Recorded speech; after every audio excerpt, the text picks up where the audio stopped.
I wake up thinking about Olivia Bellman. I lie in bed smiling at the thought of it. Then I remember yesterday and the smile vanishes. She must think I'm a complete moron. By the time Dad comes down for breakfast, I've already washed up. I'm reading A Kestrel for a Knave. "Do you want any bacon?" Dad asks. "No, I've just had shreddies." "Is me laddo still in bed?" "Think so." "How can two brothers be so different?" Dad wonders out loud. "Hanging around the streets isn't your style, is it? You've always got something to do. You've got your schoolwork, your computer games, reading." Now he's struggling. I've never been the sporty type. After ill-fated attempts at tennis and swimming, they accepted that sport isn't really my thing. Our Gary, on the other hand, was in the school football team until year 9, and he briefly represents Walton in swimming. Then the hormones kicked in. As soon as Mum was gone, he dropped the lot. "Has Gary said anything to you?" Dad asks. "About where he goes at night? What he gets up to?" "No, not really. He's just hanging round with his mates." What's the point of saying what I know? It's not as though Dad would know how to sort it out. Gary rolls in at 22:11. "I thought I told you to have your mobile on," Dad snaps. "The charger's broken," Gary says. "Cool as you like." "Convenient. So why didn't you come home and tell me?" Dad's handling this all wrong. Mum didn't let things build up. That's the trouble with Dad. He allows things to slide for weeks, then erupts. "I told you to be in at 10, he roars. "Half-past, says Gary, correcting him. 10 o'clock on a school day. But it's bank holiday tomorrow. Dad starts to deflate like a rubber dinghy with the plug pulled out. Like I knew he would. He's nothing, if not consistent. "That's not the point. Your room's a mess." "Done. I'll tidy tomorrow." "You didn't come home for tea," says Dad. "I ate at Sean's." "OK, Dad, so what's left in the armoury?" "I didn't know where you were." His anger is draining away. He's lost the argument. "I'm going to bed," says Gary. When he walks past, I smell cigarette smoke on him. Good job Dad didn't notice.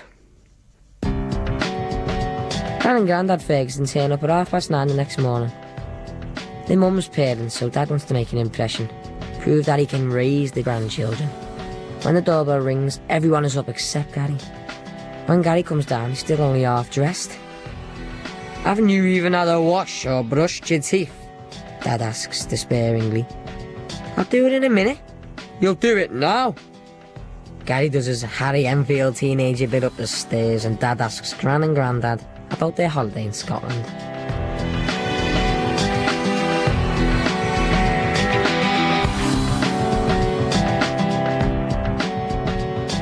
The way things are at home, I really look forward to school, especially Olivia Bellman.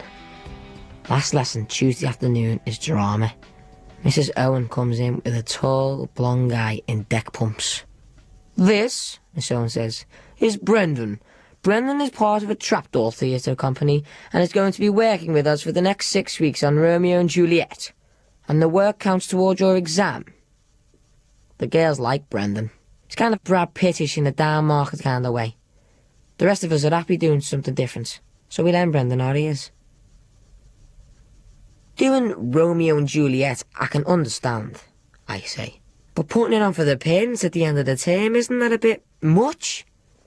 We make our way down the bus, trying to find a seat as far from the Year 7s as possible. "John, it'll be a laugh," Adam says. "Yeah, but at whose expense? You're not Romeo." "Oh, stop whinging. It's not like we've got to perform the whole play. Besides, if you didn't want to be Romeo, why did you do the part so well?" "Because," I inform him, "I thought Olivia would be Juliet. She always gets the female lead." "That's what comes of counting your chickens before they hatched," Adam says. He nudges me in the ribs. "Yvette, though, she'll make a lovely Juliet. Well, except for the braces, the freckles, the chubby cheeks, and the fact that she's a midget." "Oh, don't be so mean." Adam laughs. So you do have a soft spot for her after all. I knew it. To my surprise, Gary is in when I get home. Didn't expect to find you in, I say. He hands me a sheet of paper, roughly torn from a notepad. Gary, be in when I get home. I want a word. Dad. Gary goes on the Xbox. Dr. Dre blasts out of his room. He have me tea and do me own work. Then return fire with Linkin Park. When the neighbours start knocking on the wall, we both turn down the volume. Dad hits the ground running the moment he comes through the door. Gary comes out on the landing to face the music. About turn, sunshine, says Dad, charging upstairs like a superannuated SAS man. I watch them from across the landing. Dad marches past Gary into his room. I hear the cupboard doors under Gary's bed slide open. Dad returns with a small tin and 3 bottles of vodka. Full ones. Would you like to explain this lot? Gary's mouth falls open. Mine follows suit. Dad goes back for another look and comes back with 4 more bottles, empty this time. And this? More bottles. And this? Even more. That's some stash Gary's built up. You didn't think chucking a few sweaters over the top would disguise it, did you? Dad asks. Credit me with some sense. You had no right, Gary whines. It's my room. Gary, says Dad, I'd think very careful about what you say next. Picks up the tin. Now, what could this be, I wonder? It's only a bit of weed. Only? Gary, are you trying to get in trouble with the police? Are you? Where have you got this stuff from? Dad asks. These new mates of yours. There's too much here for one person. Who's been in your room helping you consume this little Another question strikes him. And when did you have them round? Dad's eyes widen. The penny is dropped.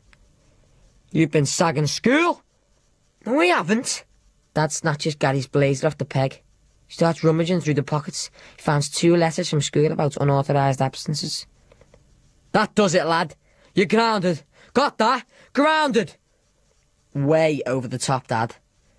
Now you're being stupid, says Gary. I don't do the hard stuff, Dad. You're so full of... Dad grabs him by the shoulders and starts shaking him like a rag doll. It's time I stepped in. Dad! Dad unhands Gary and steps back, panting. Tidy that room, he wheezes. It'll give you something to do while you're grounded. This isn't fair, Gary protests, almost in tears. Not fair. One wouldn't act this way. As Dad advances, Gary retreats. His hands go up in self-defence. Oh, don't worry, says Dad. I'm not gonna touch you. But don't you ever try to use your mother against me. Lisa saw the way you're turning out, she'd be ashamed. He turns and stamps downstairs. Now Gary is crying. It's only when I retreat to my room and feel the cold on my cheeks that I realise I'm crying too.